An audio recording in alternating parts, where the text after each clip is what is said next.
Hello, everyone, and welcome to Moople Entertainment. This is my first episode of season 1 for Jojo'S Mojo. I'm really excited to be here. I'm very grateful for Michelle Mupo and the great job she's doing with Jesslyn Pearson. We're going to be in every household around the world, and I'm so excited. On today's show, I'm going to have Pratibha Day. And I decided with my show that I was going to take people from zero to hero. We're going to talk about their bottom. We're going to talk about what they did to rise to what they're doing now and what they want to do in their future. I'm really excited to have you here with me. Enjoy the show.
Hi, my name is Joanna Clyer, and with us today, we have Pratibha Day. Welcome, Pratibha Day. How are you today? I feel pretty great. It's a great day. It is a beautiful day. It's actually spring. Well, it's going into fall right now.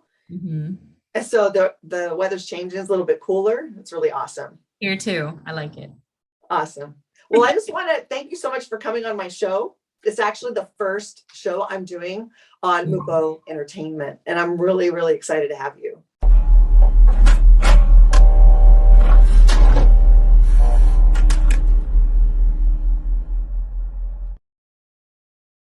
I think out of everybody that I've known in the Power Voice system through Les Brown, I think you are the ultimate success story. Wow. You don't let your past define who you are. And I truly look up to you as a human being, an example for a lot of us. Wow. That's heavy. That's great. Wow. So you're welcome. And so I wanted to just ask you, what are you doing now? And then I look forward to hearing how you went from then to now. And we're going to go into a little bit detail. You can share anything you want. I mean, you don't have to go in detail if you don't want to, but we're here in social media and on stage and in shows and in podcasts and in all sorts of mediums, radio. We are here to share our story. Yeah. And I really think that the more that people that share their story, the better.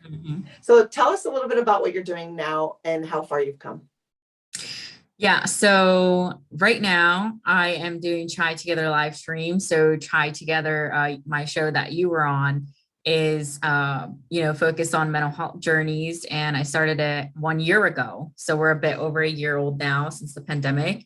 And I'm launching my first ever Chai Together collective and just doing the finishing touching on those and plan to launch it next month.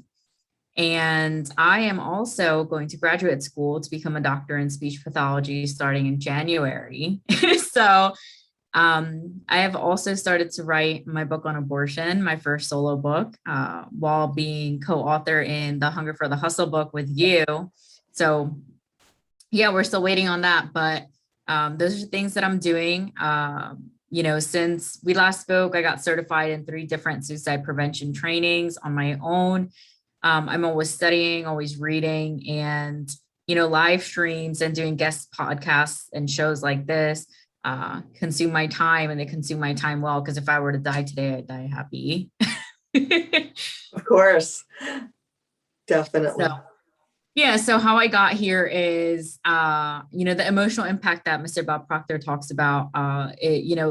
Great things come out of bad experiences, such as Adele, superstar, other actors, homeless to being an actor, radio show host, or whatever it may be. So for me, I got my power voice, from joining less, but the impact, the pivot was, my story of homelessness and having my abortion in my second trimester, and my mom having schizophrenia and me being her caregiver, all of this at the same time while I'm balancing undergrad, studying with Mr. Bob Proctor, Mr. Les Brown, speaking, still building Chai Together over the year, and doing the best that I can for my own mental health.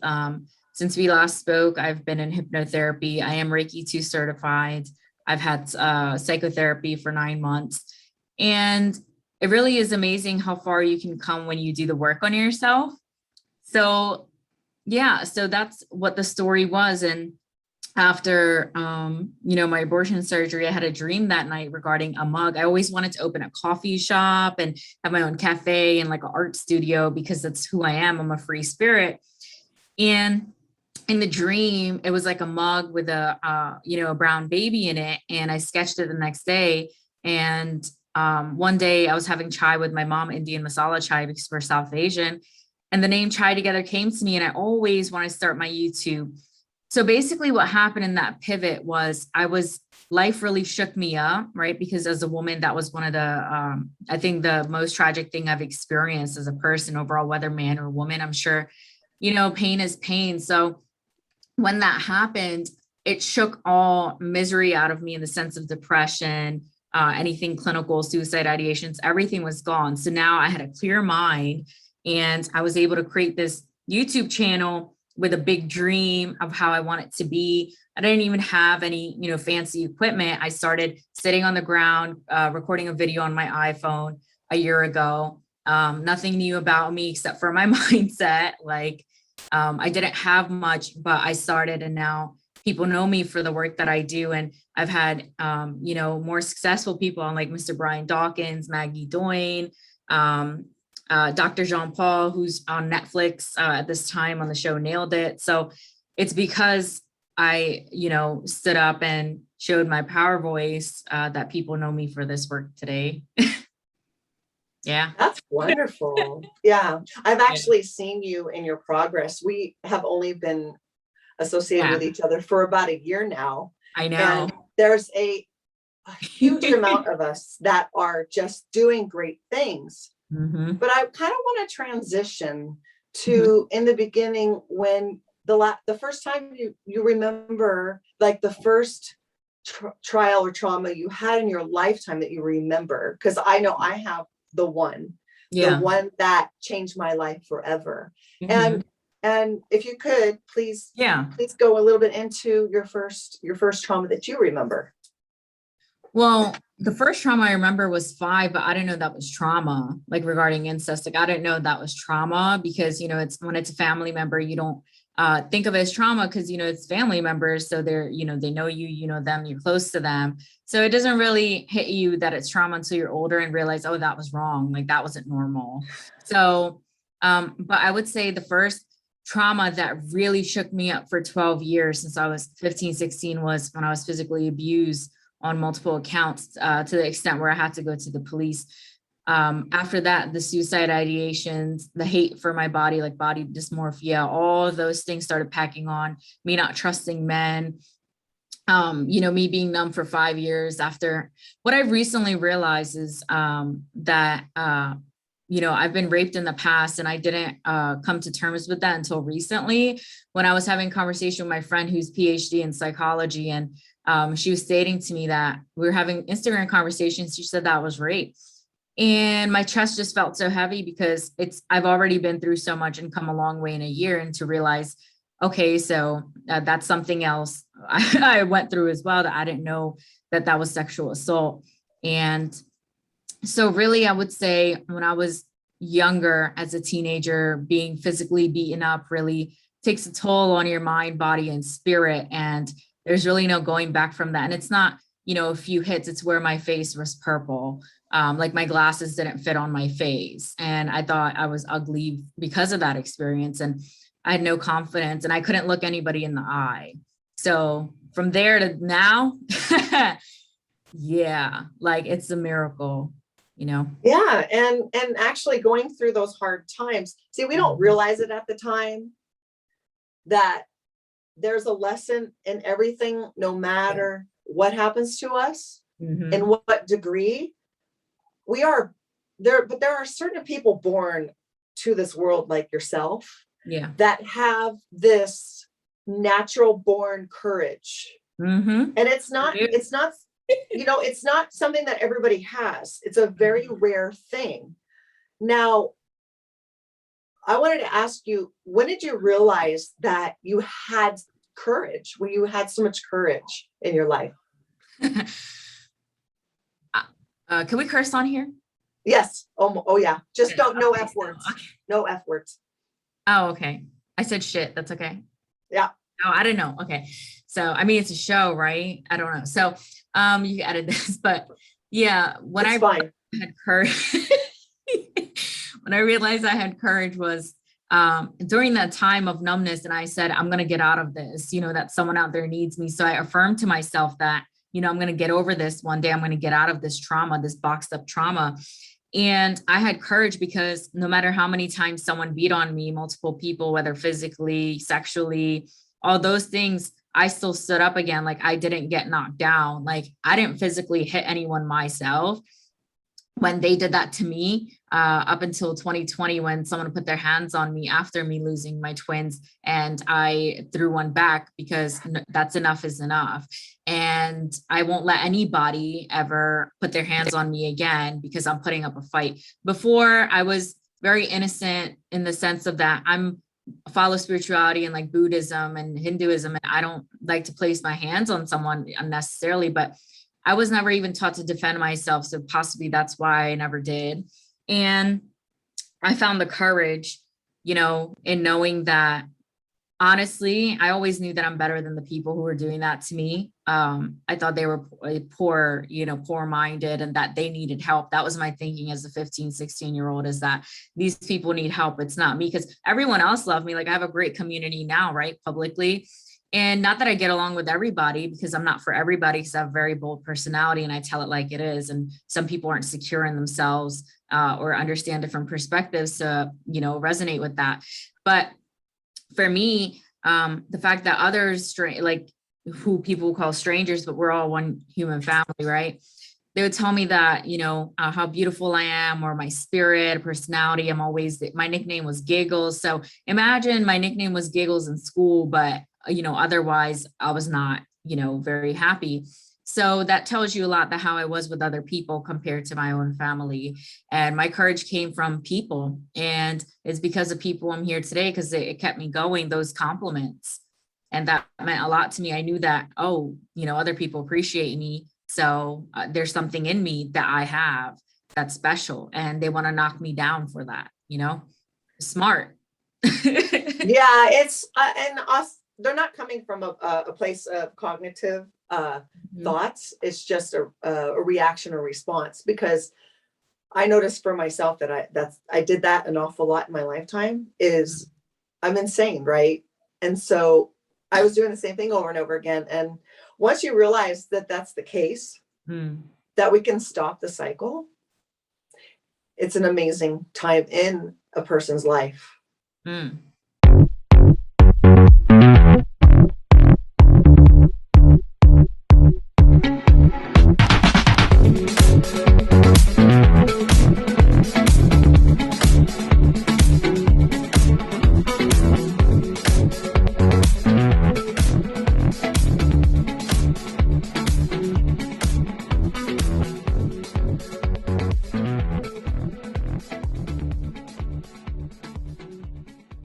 Welcome back to Jojo'S Mojo. We have Pratibha here with us. For those who are just tuning in, welcome back. I wanted to ask you, because I wanted to shift what we're saying about trauma. I want to make sure that people understand that we're not wanting to sit in the trauma. We're not wanting to sit in the past. So I want to encourage everyone to make sure, between you and me, Pratibha, I want to give them a cheerleading approach. I want to encourage them. So what would you do if someone said, okay, I have a friend of mine who really has a lot of courage, but doesn't know how to rise from their trauma or their pain? What advice would you give them to start off with? I feel like there's multiple pieces of wisdom to give for that. If you're looking for courage, I mean, if you want to resonate with a coach regarding whatever it is that you need, work in, find a coach for that specific thing that is credible and actually has done the work on themselves. It's easy to find coaches who are just coaches for the title, but to really find someone that really you vibe with.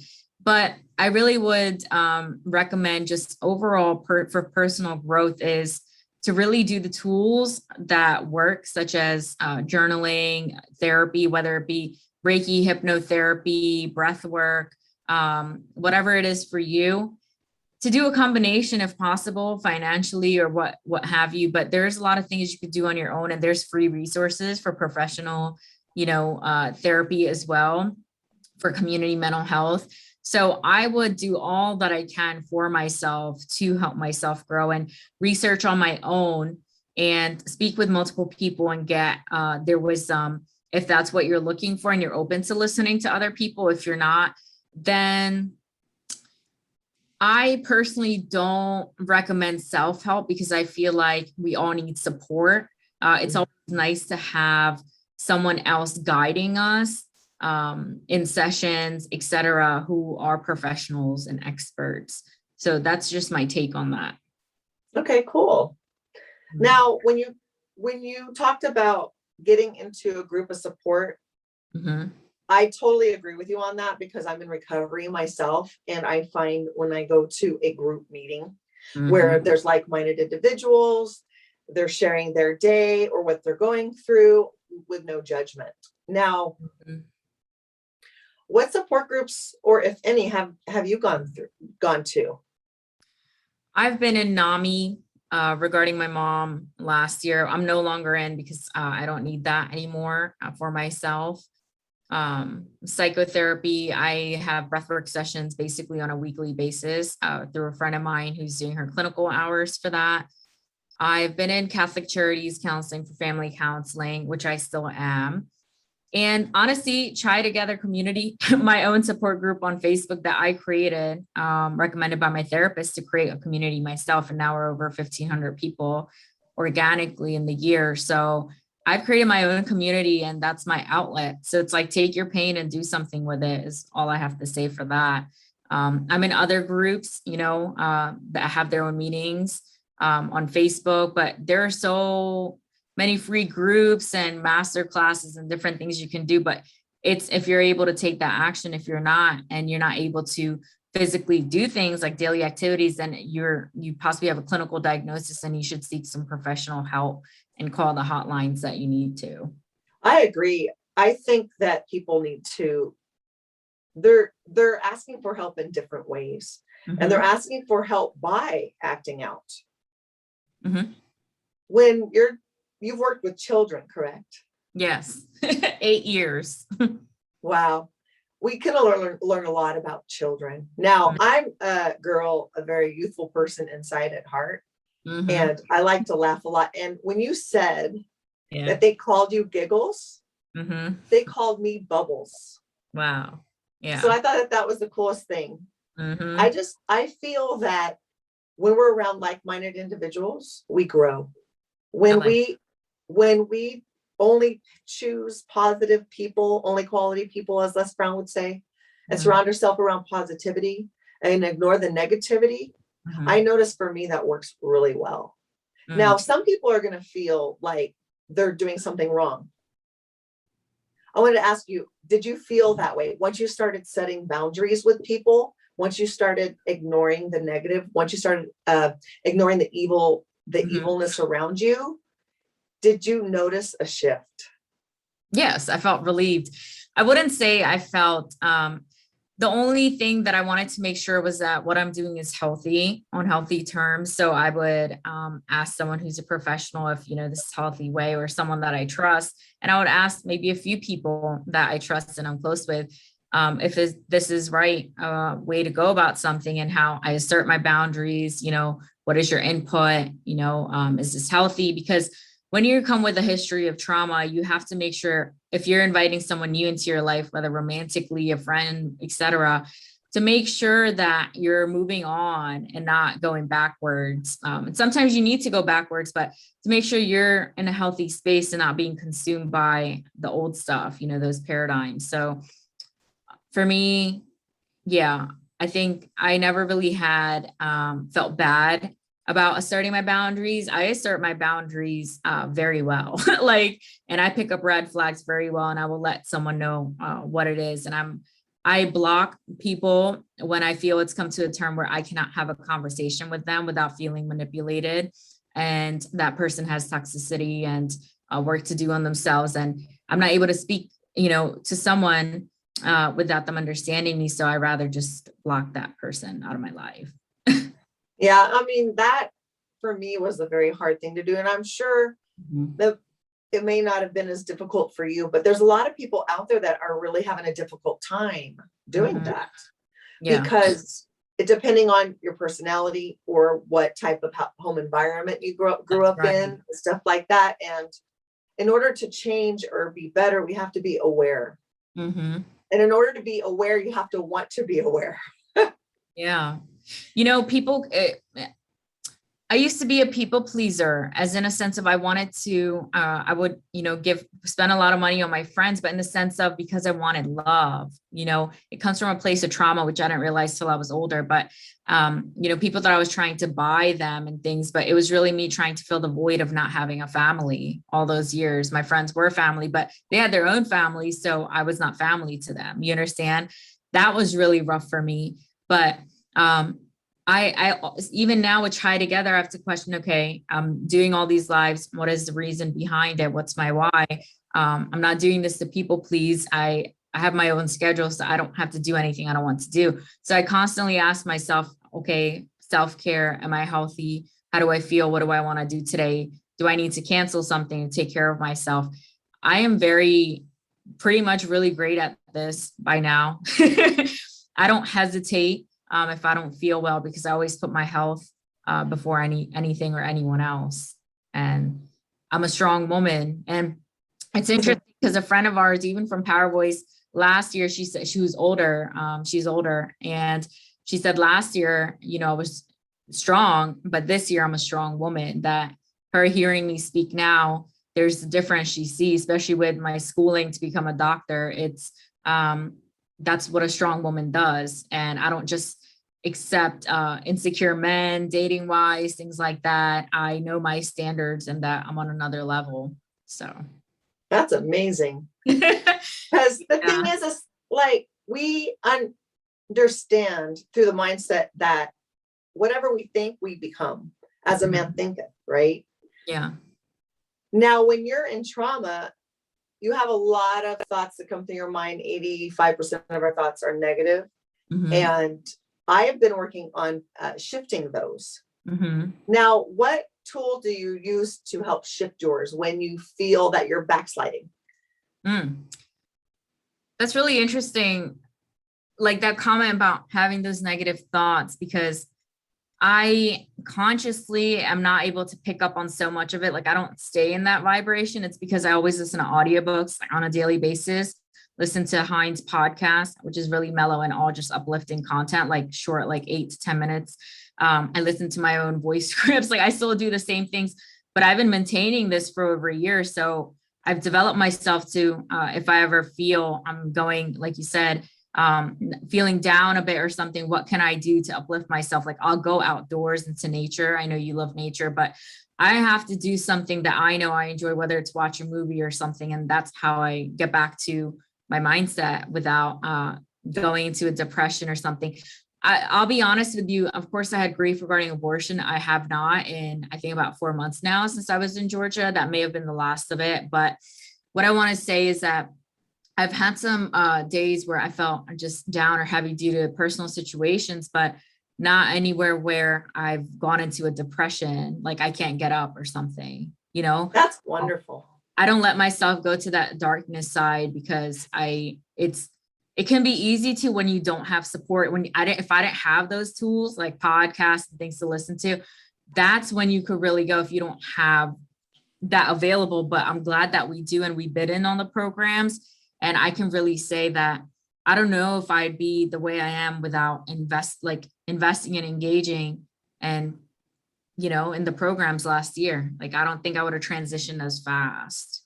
Yeah, I mean, there's a lot of people out there that really are so insecure, and we talked about that in the beginning of the show, where they're so insecure and they want to bring you down with them, and you could just see it. But I know, and you know, that we do not need to give them the fuel, right? Don't fuel their fire. Don't give them what they want. Now, as women, we usually will, because we're caregivers by trade. We typically, will typically give our power away, and it has happened for centuries. Mm-hmm. Now, what would you tell a woman who's struggling with that? Giving their power away.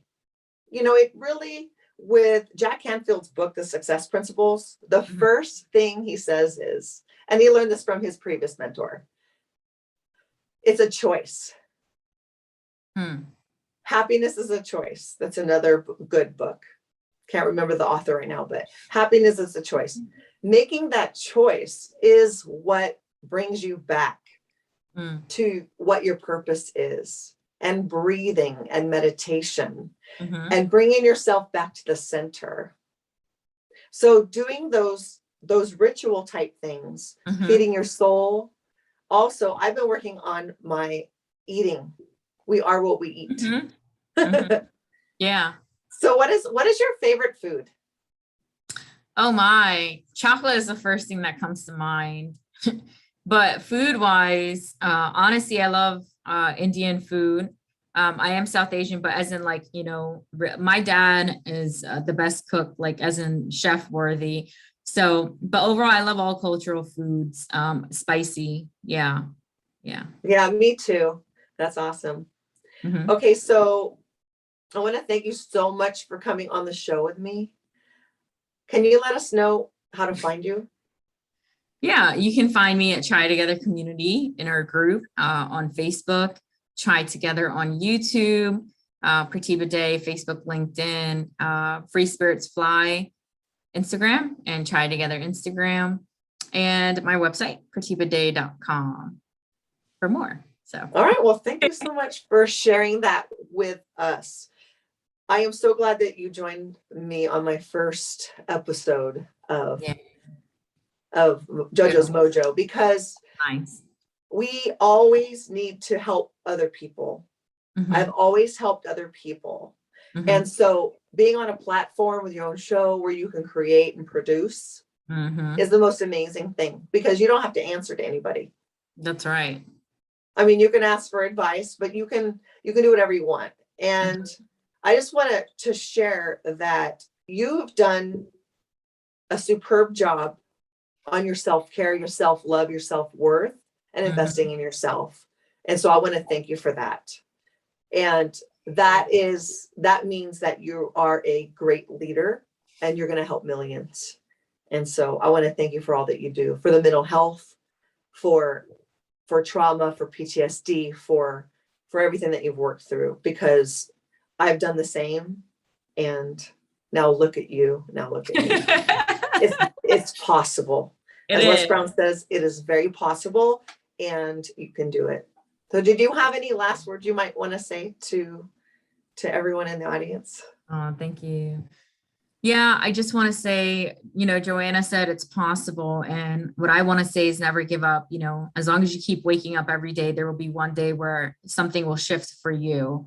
It can seem really hard. For me, it was 12 years. It can seem like it's never going to end, but if you stop living now, you'll never live to find out. So, and you don't also want to, regarding suicide, if you do have those thoughts, seek professional help, because you don't ever want to take yourself out because you can't bring yourself back.